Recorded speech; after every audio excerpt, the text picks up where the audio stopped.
pour nous, j'étais encore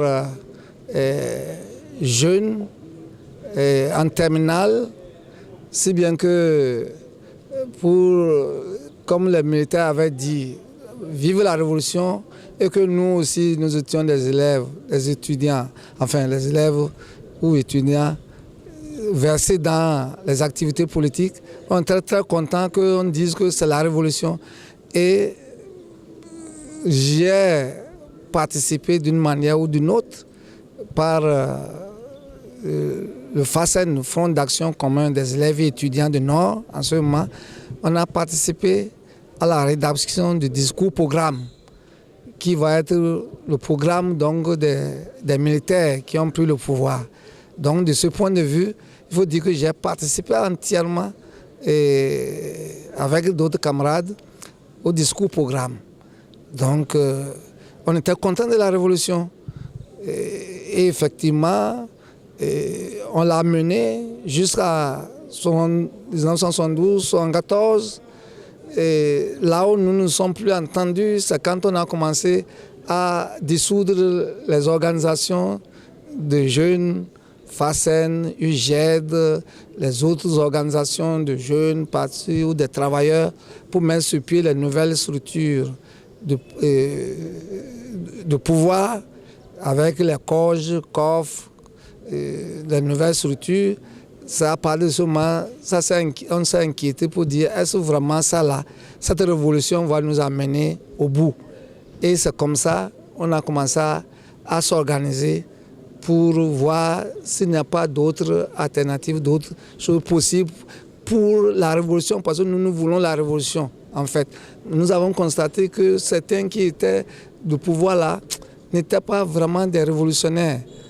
C'était certains bourgeois, des trucs, mais on a constaté qu'il faut s'organiser mieux. C'est comme ça que ceux qui ne voulaient pas du tout, qui avaient compris déjà très tôt, je vais parler de Feu Pascal Fatongui et autres, et ils ont créé donc les structures UCD, Union des communistes, de Dahomey en ce moment. C'était des noyaux en 1976, jusqu'à ce que finalement, en 77, décembre 77, ils ont créé le Parti communiste de Dahomey, PCB, en 77. Et nous qui étions révolutionnaires, qui voyaient que la révolution, ça ne marchait pas bien, on s'est engagé dedans. En tant qu'étudiants, on est entré aussi donc, dedans, et puis voilà, jusqu'à ce que, comme je le disais, après les grèves, après une série de grèves là, pour la correction du bac, ils ont commencé à faire des arrestations. Ils ont dit que le mouvement était si impeccable que si il n'y a pas la main de PCB là, ça ne peut pas se passer comme ça. Donc c'est le PCB qui aurait organisé donc, cette grève-là. Voilà, ils ont procédé à nos arrestations. Moi, j'ai pu fuir et depuis donc 82 jusqu'à la révolution, non, jusqu'à la conférence nationale, j'étais donc dans la clandestinité. J'étais dans la clandestinité. Quand on dit dans la clandestinité, ça dit on travaille. On travaille on se déguise, on fait tout, on reste dans les lieux cachés, on travaille, on sort beaucoup plus, on travaille plus la nuit. Bon, le jour, mais c'est difficile, mais on s'organise quand même pour faire tourner la machine, pour que les protestations contre le régime, pour que les manifestations contre le régime puissent se produire. Et c'est ce qui s'est passé réellement.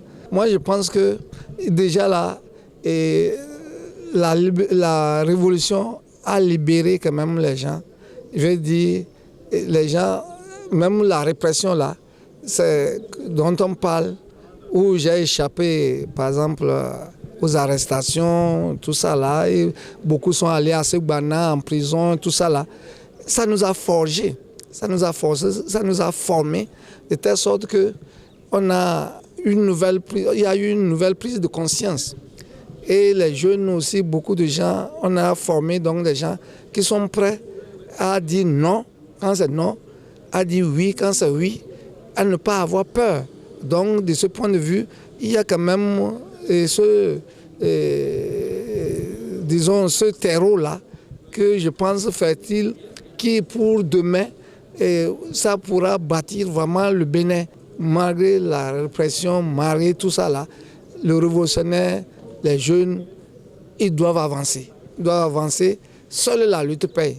Et toutes les fois, quand on fait le bilan, c'est toutes les fois qu'il y a eu les manifestations, les luttes bien déterminées, on arrive à gagner donc quelque chose pour la population, pour nous-mêmes.